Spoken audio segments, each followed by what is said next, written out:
The last glance into the void. In the heart of an ancient forest, where even sunlight seemed to be a prisoner of darkness, stood a house. Legends swirled about it, those who entered never returned. The source of terror was a window on the second floor, an enormous stained glass pane of black glass. The legend said it was a boundary between the world of the living and something far older. But Daria knew nothing of this. She came to the village seeking peace and quiet, unaware that she was about to encounter something lurking beyond the edges of reality. The house was in a state of decay, creaking floors, sagging walls, cobwebs in every corner. Yet, Daria resolved to restore it. Her first night was spent on the ground floor, in a small room near the fireplace. That night was restless. She woke with an eerie feeling, as if someone was watching her. Glancing around, she saw only shadows cast by the flickering fire. But in the darkest hours, she heard a whisper. "You've come." By morning, she dismissed it as exhaustion. Yet, with each passing day, the atmosphere in the house grew heavier. On the third day, Daria decided to venture upstairs to the second floor, where the infamous black window was located.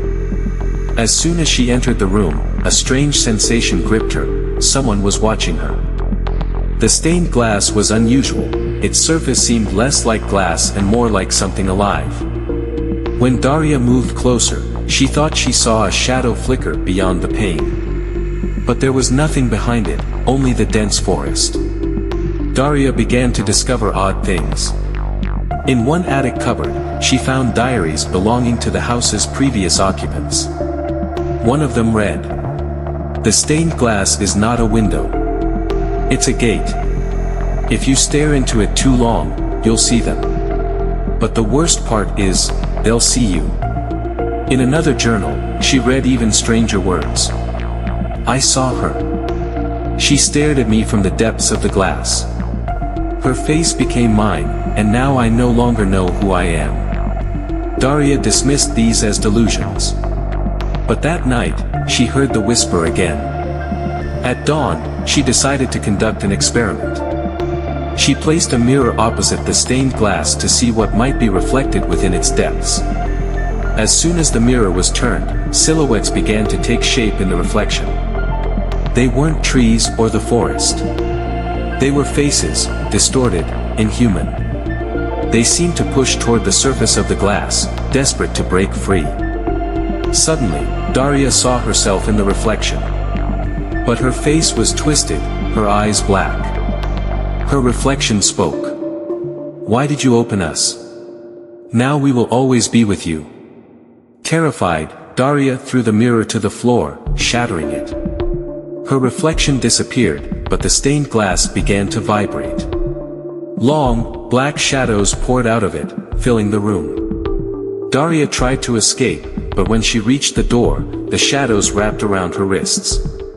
At the last moment, she managed to break free and ran out of the house without looking back. She sought refuge in the village, recounting everything to the locals. They listened in silence until an old woman finally spoke. "If you saw your reflection in the stained glass, it's over. It will hunt you until it takes you." That night, even in the village elder's home, Daria heard the whisper again. She locked every door and window, but it was futile. At midnight, she saw the figure from the stained glass in the corner of the room, her distorted double.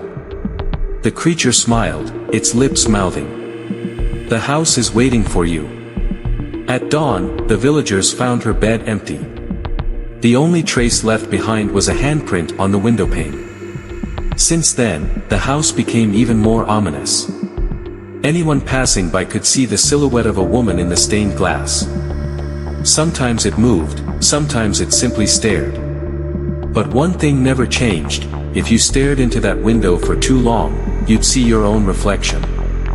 And it would be the last glance you ever cast at the world of the living. The villagers avoided speaking about the house, but one day, the old woman who had spoken with Daria decided to reveal the true story. "That house was built by a man," she began, staring into the fire. "His name was Stepan Gromov. He was a master glassmaker. They say he could create stained glass so beautiful it seemed alive in the sunlight. But one day, he wanted to create something more. The old woman sighed heavily, her hands trembling as she continued. Stepan made a stained glass window that was not just glass. He performed some kind of ritual to connect it to the world of shadows. Why? No one knows. But they say he wanted to see his deceased wife. Only, instead of her, something else came to him. The villagers found Stepan dead not long after, and they locked the house up. Ever since, anyone who looked into that window disappeared. Daria knew she had nowhere left to run. The creature from the stained glass wouldn't release her. It appeared in her dreams, in the reflections of puddles, even in the dark corners of rooms. She realized she had to return to the house and end the nightmare. Daria resolved to do whatever it took to destroy the stained glass. She armed herself with a hammer and an old axe borrowed from a local woodcutter. The return to the house was agonizing. Every creak of the floorboards echoed in her mind, like malicious laughter.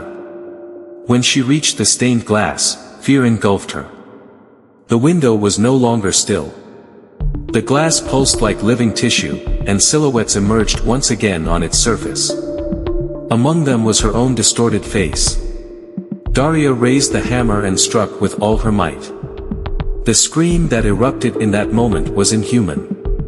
The glass didn't shatter, it tore open like a wound. From it emerged long, dark arms that wrapped around her body and began to drag her inside. Daria screamed, clawing at the floor, but the shadows were stronger. Her face drew closer to the stained glass, and in the final moment, she saw her reflection. It was smiling, coldly, darkly, without a trace of compassion. With a deafening slam, the glass sealed itself shut. The house fell silent once more. Weeks later, a new family arrived in the village, a young couple with a child. They were warned to stay away from the house, but they only laughed it off. On the very first night, the little girl woke up and went to the window.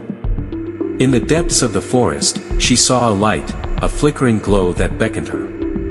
It led her to the house. Up to the second floor. To the stained glass. And there, in the glass, a woman with long black hair and empty eyes greeted her. The woman whispered. "Welcome." A little girl, Lisa, stood in front of the stained glass, staring mesmerized into its depths.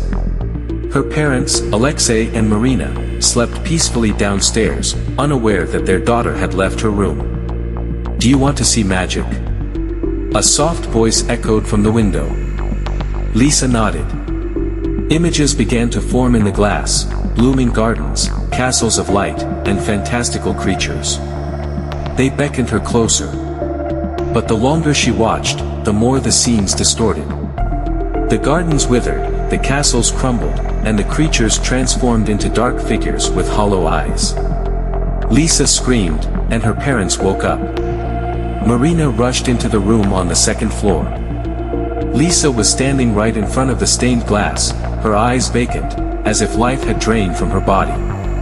Marina grabbed her daughter by the shoulders, but Lisa suddenly turned and whispered in a voice that wasn't her own. "You've brought us." Marina froze, paralyzed by icy fear. She glanced at the stained glass and saw Daria, the very woman who had disappeared weeks ago. But her face was warped, as if pieced together from shards of broken glass. Alexei ran into the room, holding a hammer. He struck the stained glass with all his strength, but just like with Daria, the glass didn't shatter. Instead, dark hands emerged from within and grabbed him by the neck. He screamed, but in seconds his body was pulled inside the glass. Left alone with her daughter, Marina tried to get Lisa out of the house, but the doors wouldn't budge. Lisa suddenly spoke again, her voice no longer her own. "This house is their gateway. The window is just the beginning. They will come for everyone." "Who are they?" Marina cried, tears streaming down her face. "They are the ones who lived here long before us. Those cast aside by the light. They need souls to regain their strength. Marina realized she couldn't save her daughter without dealing with the stained glass. She needed to find a way to destroy it. Marina found an old diary in the house's library. It was the very book where Stepan Gromov had described creating the stained glass. In the final entry, he had written, "The window cannot be broken, but it can be sealed. To close the gateway, a sacrifice is needed, one whose soul is already bound to the shadow. Only they can end this forever." Marina understood that this referred to Daria. She looked at the stained glass, and the woman inside smiled again. "You know what must be done," the distorted face said. Gathering all her courage, Marina took Lisa's hand and approached the stained glass. Daria stared at her from within. Suddenly, shadows began pouring out, filling the room. "You cannot save them," the voice from the glass declared. "The shadows belong to this world." But Marina remembered the words from the diary. She shouted, "Daria, you opened the gateway. Now close it." Daria froze, her warped face twisting even further. Then, slowly, she raised her hand and spoke in a quiet but firm voice. "I'm tired." The shadows shrieked. The room began to tremble, and cracks spread across the glass. In a final moment, Daria's face disappeared, and the glass shattered, releasing a blinding light. The house fell silent once more. Marina and Lisa stepped outside into the cold dawn. Lisa was weak, but life had returned to her eyes. The next day, the house was gone, as if it had never existed. Yet the villagers still say that deep in the forest, a faint glow sometimes appears, shaped like a window. And they say that if you get too close, you'll hear a whisper. "Look at me."